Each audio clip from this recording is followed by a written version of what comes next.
This morning, we have the privilege of continuing our discussion on the crime situation in Tobago, as well as a number of other issues and critical topics of discussion. And this morning, I sit in studio once again, having the privilege of chatting with the political leader of the Progressive Democratic Patriots, Mr. Watson Duke. Good morning and welcome. Good morning. It's a pleasure being here. Good morning. Now, we have had many of these conversations, specifically post hearing about murders happening on the island. And since we've had those conversations, things have not changed significantly. As a matter of fact, we can't even say that things have changed positively because now we are at murder number 19. Recently, you were quoted as saying that the chief secretary and the Prime Minister, Dr. Keith Rowley, are playboys when it comes to dealing with crime in Tobago. Tell us a bit about your perspective about how this Tobago crime plan has been initiated, and if any of those strategies that have been discussed have been deemed as being successful in any way. Crime is everybody's business. Crime affects our communities in ways that one cannot even understand or even trace. Both the Prime Minister and the Chief Secretary, who are born and bred Tobagonians, have disappointed all of us. We are of the opinion in Tobago that more should be done for crime insofar as practical terms. We don't want all this fancy talk. We don't want all this simmy-dimmy. We don't want that. What Tobagonians want is, do they feel safe within their homes, within their communities? Do they feel safe going to a sport that finishes 8 o'clock, 9 o'clock? Do they feel safe in the streets or even in the church? And right now, they are not feeling safe. The Prime Minister said some years ago, prior to elections in 2015, that crime comes down to whether or not a person feels safe. And the thing is, Tobagonians are not feeling safe. Albeit the crime or the violent crimes such as murder and gun-related murders are happening in a one-dimensional aspect of Tobagonians' life. So it's not all over the place, random killings, but it's really random killings of a particular group of persons who are somewhat associated, right? And that's understood. But there are collateral damages. These are not sharpshooters. You could be talking to someone who you don't know, and that person could be wanted by someone who you don't know, and bam, all of you are taken. And so it's unfortunate. What we need in Tobago is leadership. We need leadership in Tobago that says, I am the leader and I'm going to lead by example. I'm going to get down in the highways and the byways. I want to find out what makes the young people tick in a positive direction. I want to know how could I ignite that positive flame within my people. Right now, no one is talking to the young people, but they are blaming the young people. No one is giving the young people jobs, but they are blaming the young people. For me, as the political leader and the founder of the Progressive Democratic Patriots, I would cease blaming the young people. I will cease pointing fingers at anyone. I will not blame Trinidadians. I will not blame the guys who are on the corner keeping a rhythm among themselves. I will not do that. I will start with myself as the leader and start to lead by putting certain things in place. But don't you think that a number of the crime-related instances that we have seen in Tobago recently that has been directly linked to gang violence that stems from the rivalry between the 6 and 7 gangs? We can say, categorically that the gang violence is a part of the reason why we're seeing some of the spillover effect into gun violence in Tobago. That's not truth. And I reject that idea. We do not have gangs in Tobago. What we have is individuals who, for reasons unknown to me, will commit murder. Right? And whether those persons are from Trinidad or from wherever, the crime is committed here. Thus, Tobago must hold we must hold ourselves responsible in Tobago for any single crime that's committed on the island. Let's stop throwing red herring out and creating smoke and mirrors. Let's get straight to the issue. How do we solve crime in Tobago? Crime would require time and distance. It is said a big ship going in the wrong direction requires time and distance. When I say time, we have to start with the preschoolers. We have to start with the primary schoolers. We have to start with those in the high school. We have to start with those who have left school, in the churches, in the highways and the byways, in the homes. We have to start. There must be a holistic approach to solving crime. And this is no knee-jerk reaction. This is no flash in the pan experience. This is no loud talking experience. So let's kill a few of them. And I very well believe that is the direction some persons want to go in Tobago. When they say enough talking, they do not believe that crime is a social problem and can only be fixed socially. They believe crime is a problem that could be fixed with more crime. So kill a few of them. Stop talking. Enough talking. Let's get down to action. What action is needed again? The police have been doing the same action over and over again, but have been getting the same results over and over again. We need to bring in the social workers. We need more social workers in Tobago, attached to villages, to schools, to churches, to every social institution. There must be a social worker to detect where there is deviant behavior and then to isolate that behavior and treat it. We need to treat with it holistically. Right. And the last incident that we saw, it occurred within your district. And, there have been a lot of conversation in the space on social media, about persons being fearful to even come forward and give any type of information that they may have had regarding these type of instances. Have you had any conversations with members of your constituency on the importance of really coming forward and their role in helping to fight crime? No, and I will not do that. I'm a practical person.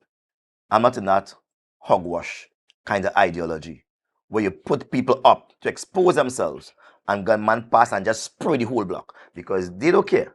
They don't care. My people did the right thing, but the chief secretary did a foolish thing. What do you have to do to go and see you're asking people about if they see, if they know the person? You're out of place. That's not your job. Allow the police to do their job. You're fast. Trying to set up my people. I say kudos to the people of Argyle, kudos to the people of Roxborough. All know the drill. Stay out of them people way. All right? A man who has killed will kill again because he's bloody hot. All right? So let's understand that. Let the police do their job. As I said, what should have happened? There should have been in Tobago what is called a Homeland Security, Department of Homeland Security in Tobago, whose sole purpose is to monitor, evaluate data, and make recommendations and suggestions to the police who will enforce the law and make people be safe based on that. They have not done that. And they want my people to go and talk and say this. That's not their business. You create a Homeland Security to monitor the streets.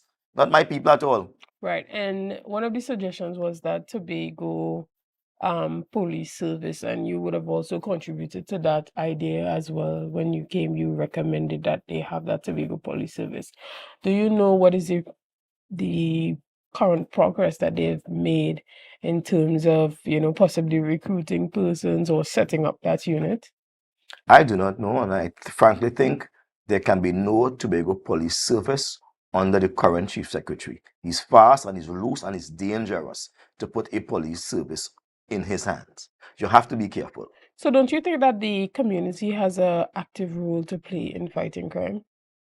The community have an active role to play insofar as they offer themselves to become policemen, prison officers, coast guards. They offer themselves to do that. You cannot take an ordinary man who is a family man and ask him, you see anybody with a gun pass across there? You know anybody in the community who has a gun?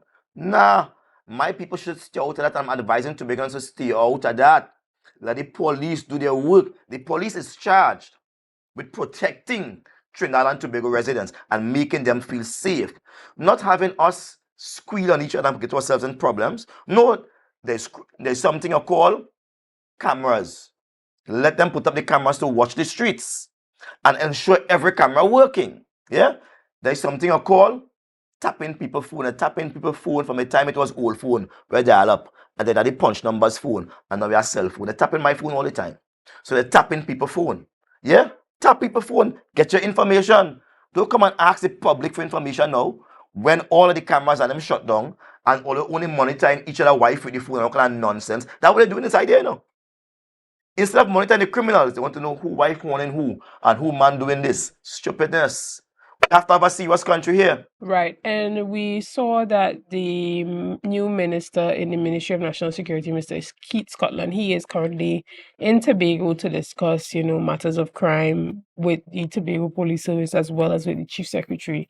Would you, want to be a part of those discussions, or can you see those discussions having a positive impact on where Tobago move forward as we aim to combat crime?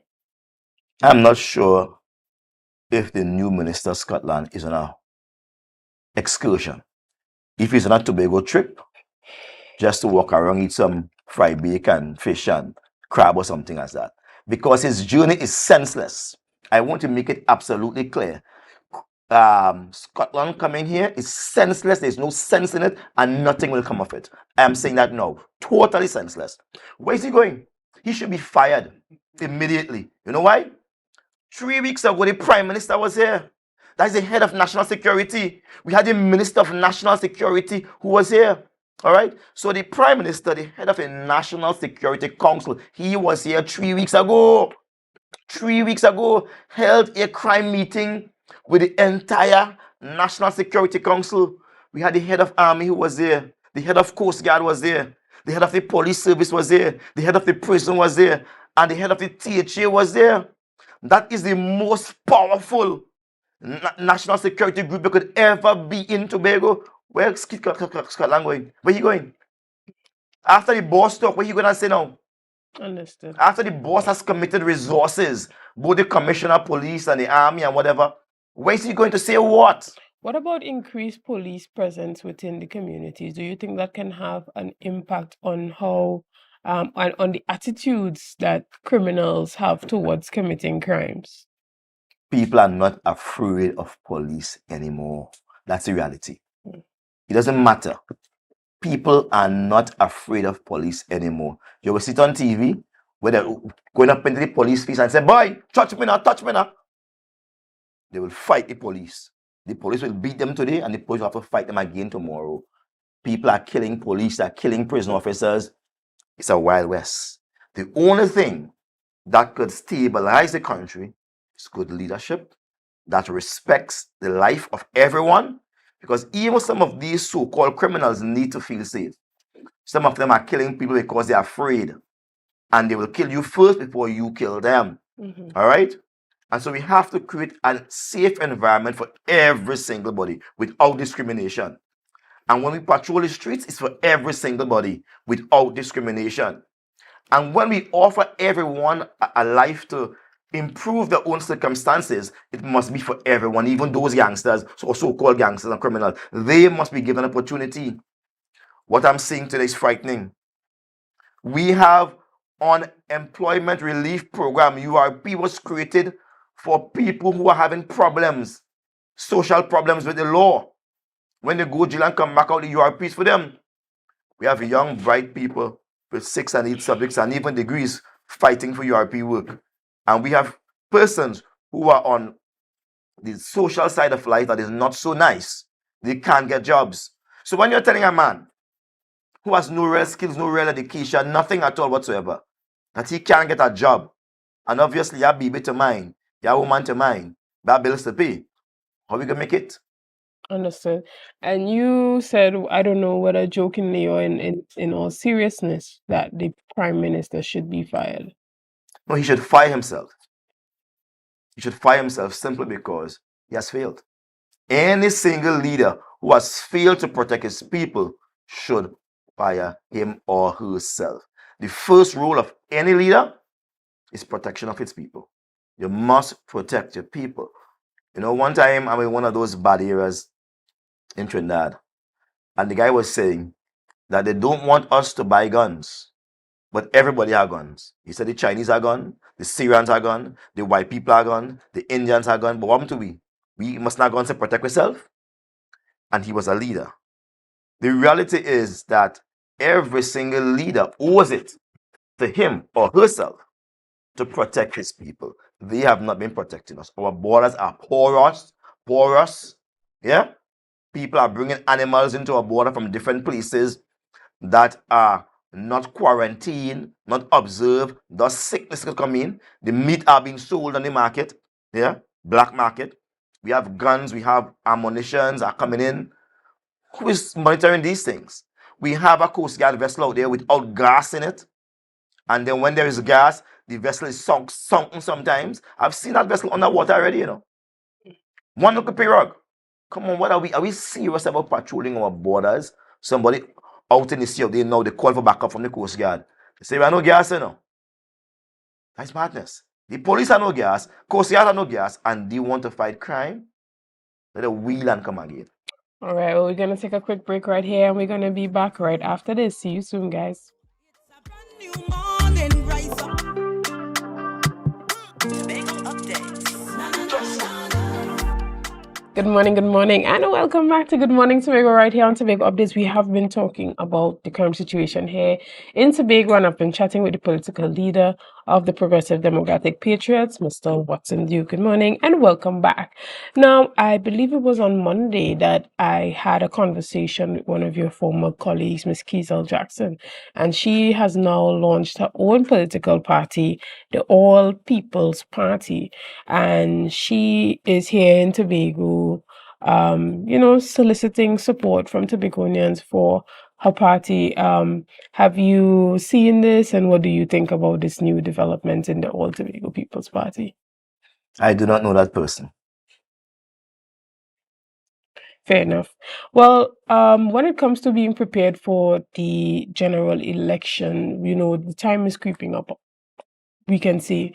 I believe that 2025, we're going to hear very soon the election being called. Are you prepared, and is the PDP prepared to face that election?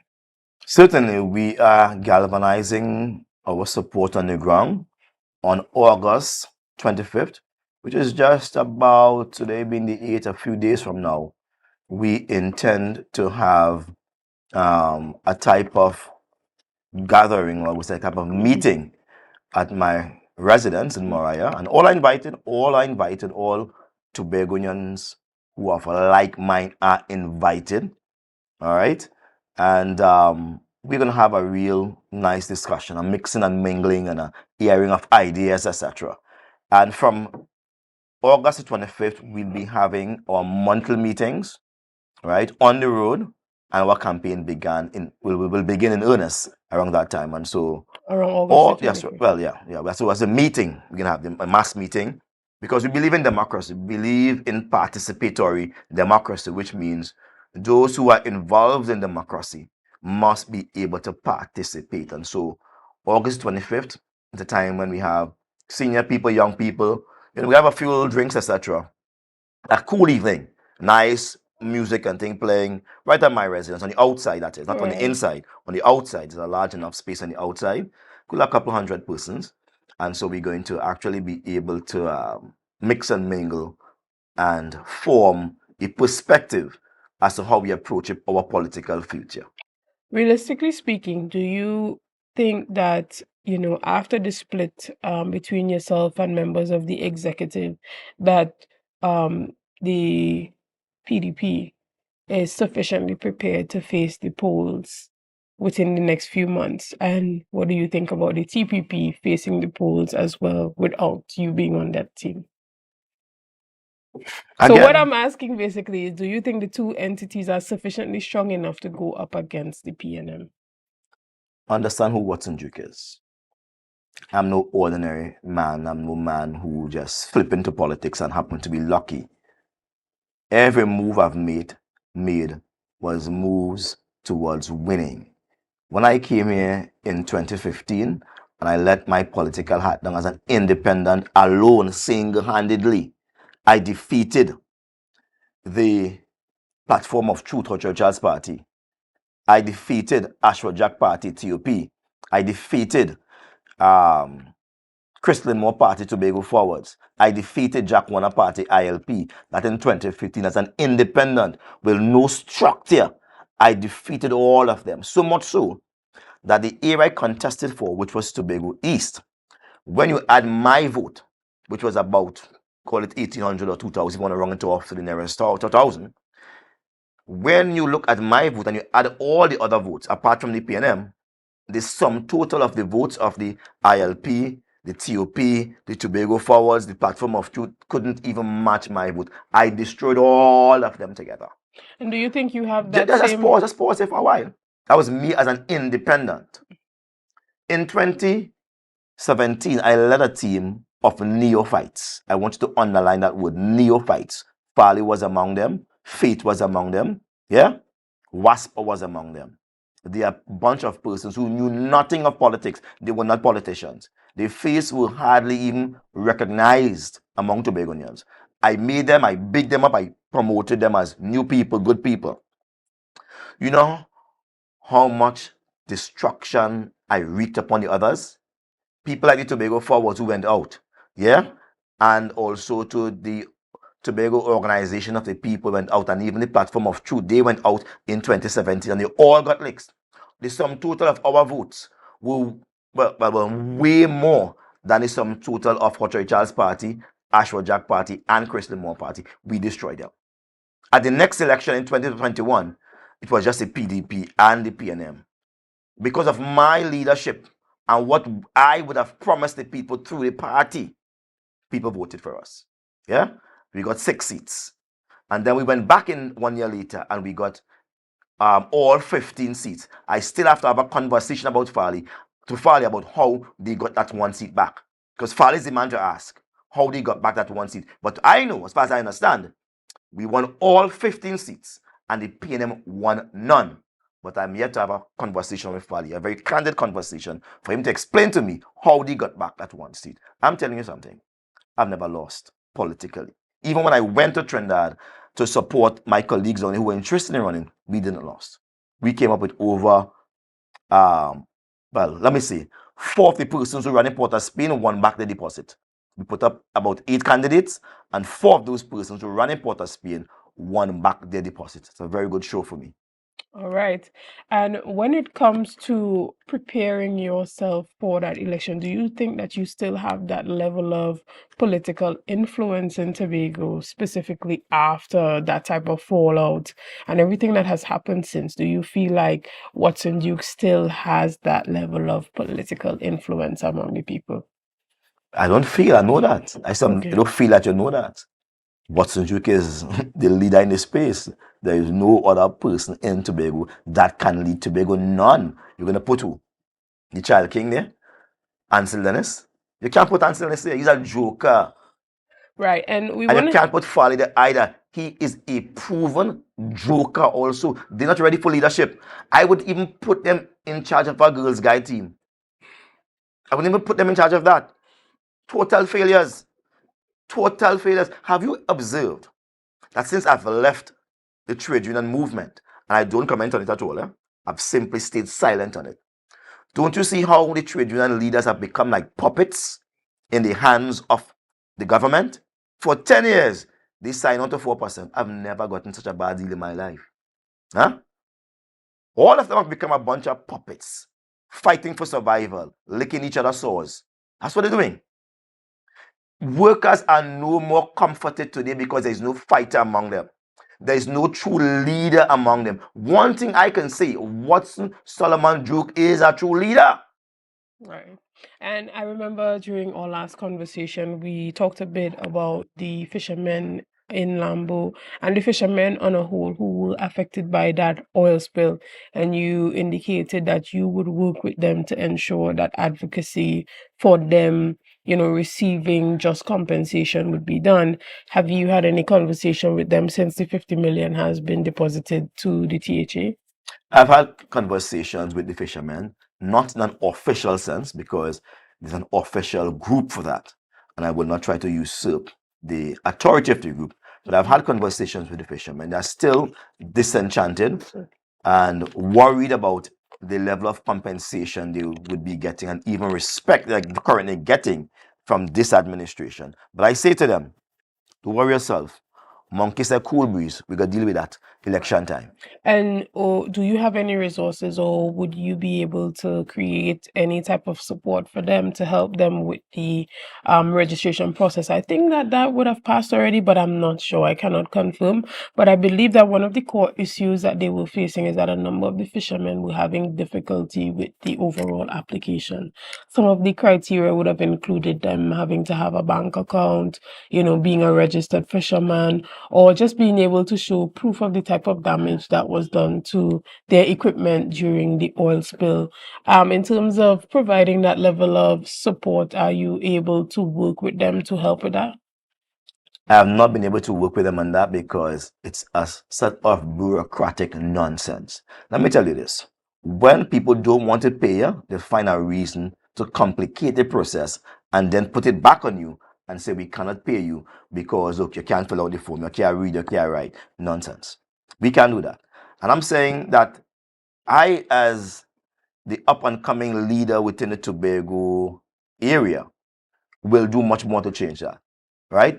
From the time the damage happened, TEMA and all of these groups should have been out inspecting every single boat. There should have been a massive inspection of boat, a massive evaluation of the losses suffered, pictures taken, reports taken. That should have been done separate and apart from controlling the oil spill, etc. That was not done. What they have is a knee-jerk reaction again, here and there, whatever man fits in. We need to have a more consolidated approach to treating with our people. We don't even have 60,000 persons on the island. It's about 40,000 we have. I'm telling you, we don't even have 60,000 persons on the island. That was a long time thing. People taking pin and jump away now, going away from here. Right. And we're going to take a quick break here, and we're going to come back and we're going to continue our discussion right after this. See you soon, guys. Thank you.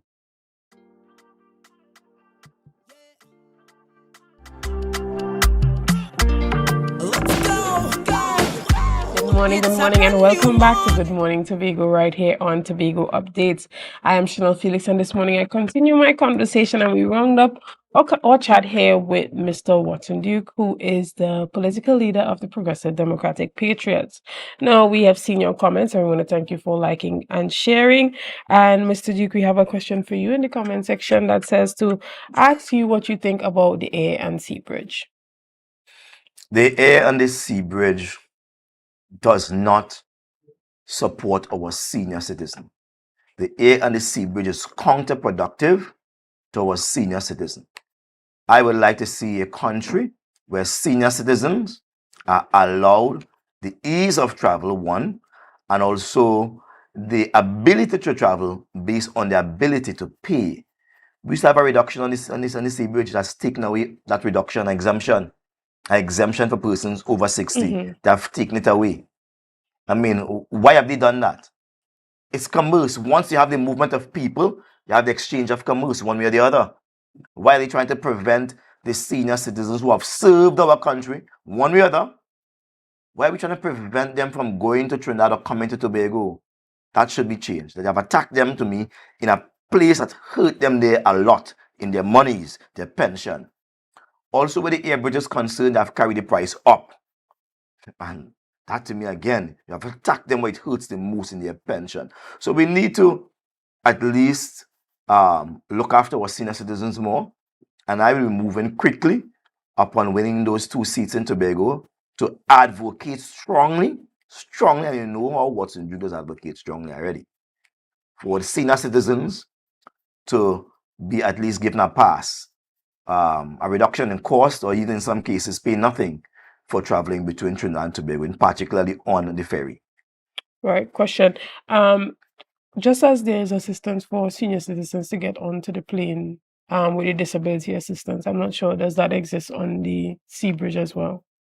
I would want to see that also to persons who challenge from a physical point of view, physically challenged, they would be given some level of easement insofar as the ferry service. Mm-hmm. And people are saying that the plane ticket is way cheaper than the cost to fly between Trinidad and Tobago. A man could go anywhere in Europe for 40 euros, 60 euros and thing, All right? So come on, let's try and understand that we want people to move freely between Trinidad and Tobago, and I still think we can do much more with at least the air bridge priced between Trinidad and Tobago for now.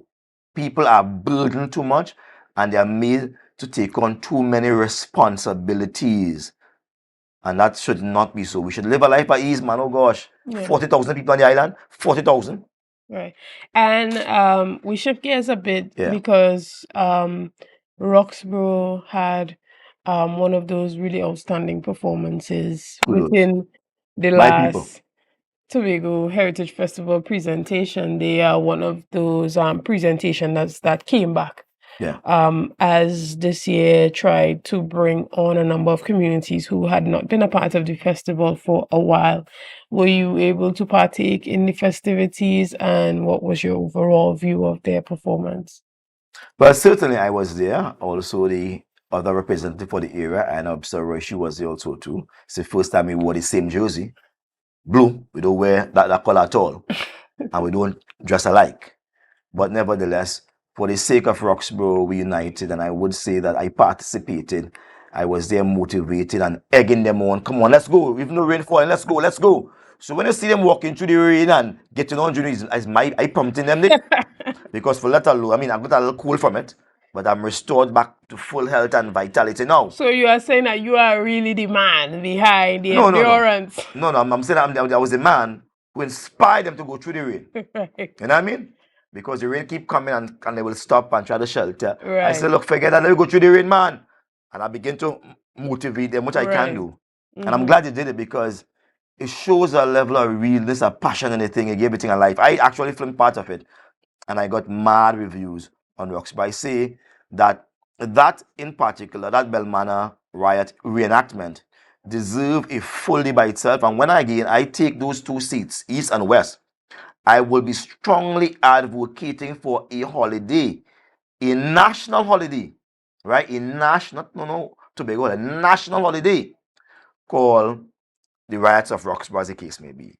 And let me say a little more. Apart from Haiti riots, where they overtook the government, it was the only riot in the entire Caribbean where the slaves rose up and overthrew the government. They overthrew the government. Hence, it took place on the 1st of May to the 5th. After that, the Queen went to the House of England, the Parliament in England, and she got authority to remove the executive powers of the then Tobago House of Assembly. It is from that moment in 1876, because of that riot, that we lost our executive powers.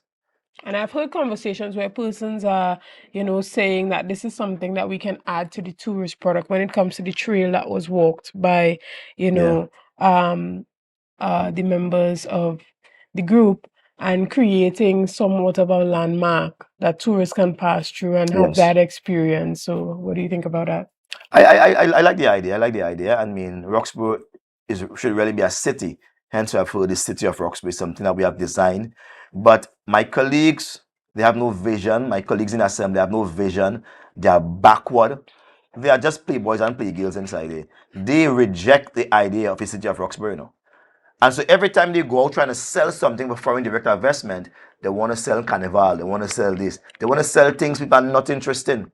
Hence, we have had no real foreign direct investments at all in Tobago, because the only thing in which there is a drawing is a concept that shows where you want to go. They're not supporting that. All right. And unfortunately, we've reached the end of our discussion this morning. That was really quick. There's so much more that we could have tapped into. So much more. But unfortunately, we don't have enough time for today, and we have a lot more conversations that we still have to facilitate. So I look forward to seeing you again. I mean, you're no stranger here, so hopefully we get to continue our discussion. Guys, we're going to take a quick break, and we're going to be back right after this. See you soon.